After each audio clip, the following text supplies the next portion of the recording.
उत्तर प्रदेश विधानसभा चुनाव आने में भले ही कुछ समय बचा हो, लेकिन सियासी ड्रामे की शुरुआत सूबे में हो चुकी है। दलों ने कमर कस ली है और उनके द्वारा जोड़ तोड़ की राजनीति को बदसूरत अंजाम भी दिया जा रहा है। अब इसे तुष्टीकरण की राजनीति कहें या फिर इसे बड़े सियासी दांव की संज्ञा दें, जो कुछ भी AIMIM सुप्रीमो असुद्दीन ओवैसी ने किया है, उसने उत्तर प्रदेश का सियासी पारा बढ़ाया भी है और चढ़ाया भी है। यूपी के मुख्यमंत्री योगी आदित्यनाथ के खौफ में जिंदगी जी रहे इलाहाबाद से 5 बार के बाहुबली विधायक और सांसद अतीक अहमद ने अपनी पत्नी के साथ असुद्दीन ओवैसी की पार्टी AIMIM का दामन थाम लिया है। इस दौरान बताते चले कि अभी बीते दिन ही राजधानी लखनऊ में ओवैसी की उपस्थिति में अतीक की पत्नी शाइस्ता परवीन ने अपनी और पति अतीक अहमद की ओर से सदस्यता ली है। अतीक के AIMIM में आ जाने को खुद असुद्दीन ओवैसी भी एक बड़ी राजनीतिक घटना मान रहे हैं। अतीक पर चल रहे अलग अलग मुकदमों पर अपना पक्ष रखते हुए ओवैसी ने इस बात पर बल दिया है कि अभी अतीक पर दोष साबित नहीं हुआ है। वहीं ओवैसी ने अपनी बात को वजन देने के लिए ADR की रिपोर्ट का हवाला दिया और भाजपा पर बड़ा हमला बोलते हुए कहा कि खुद भाजपा में सर्वाधिक विधायकों और सांसदों पर तमाम क्रिमिनल केस हैं। ज्वाइनिंग के बाद पूरे कॉन्फिडेंस से ओवैसी ने इस बात पर बल दिया कि उनकी पार्टी न केवल बाहुबली अतीक अहमद और उनकी पत्नी को चुनाव लड़वाएगी, बल्कि विधायक भी बनवाएगी। अब ओवैसी का ये सपना पूरा होता है या महज सपना बनकर रह जाता है, ये इसका जवाब तो वक्त आने पर ही मिलेगा। लेकिन अतीक के ओवैसी के साथ आ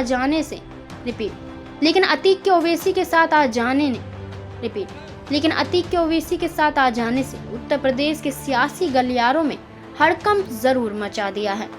आज भले ही AIMIM की खेमे में आकर अतीक और उनकी पत्नी फूले ना समा रहे हों, लेकिन ये कहना अतिशयोक्ति ना होगा। लेकिन ये कहना बड़ी बात नहीं होगी कि अतीक अहमद की जरूरत जितनी असुद्दीन ओवैसी को थी, उतनी ही यूपी के मुखिया योगी आदित्यनाथ को भी थी। ये बात भले ही आपको हैरत में डाल दे, लेकिन उत्तर प्रदेश की राजनीति से जुड़ा हुआ ये एक ऐसा सच है जिसे नकारना या कहे कि खारिज करना अपने में बड़ी भूल होगी।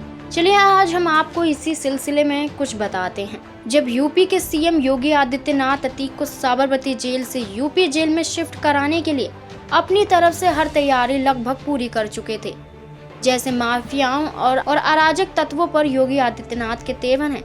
शायद योगी अतीक को न केवल बताना बल्कि दिखाना चाह रहे होंगे कि माफिया विधायक मुख्तार अंसारी की तरह उन्होंने खुद को बाहुबली कहने वाले अतीक अहमद का क्या हाल कर दिया है।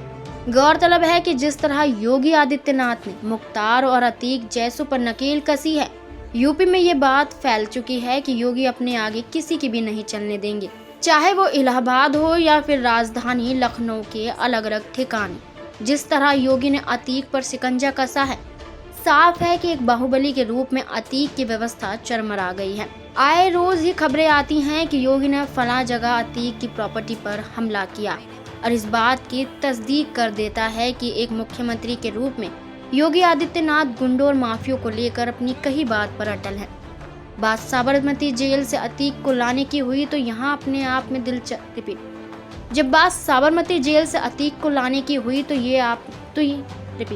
ये बात अपने आप में दिलचस्प है कि अतीक वहां यूं ही नहीं पहुंचे। अतीक का खौफ इतना था कि यूपी की तमाम अलग अलग जेलों ने उन्हें अपने यहाँ रखने से मना कर दिया था।